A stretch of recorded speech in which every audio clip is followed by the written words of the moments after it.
जय गुरुदेव।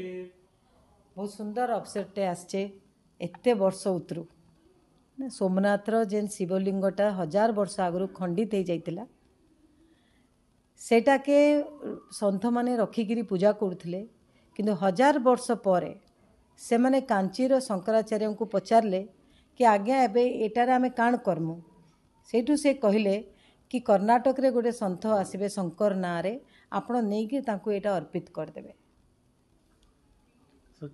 जनवरी 2025 रे आमर गुरुदेव श्री श्री रविशंकर को यही लिंगटा समर्पित कराइथिला। आमर गुरु गोटे भारत वर्ष लगे गोटे संकल्प नेले कि भारत विभिन्न जगार यही लिंग को नहीं करी लोक मान को दर्शन करेबे। तो आमर बरगढ़ भी गोटे सुंदर सुजोगटे आसुचे।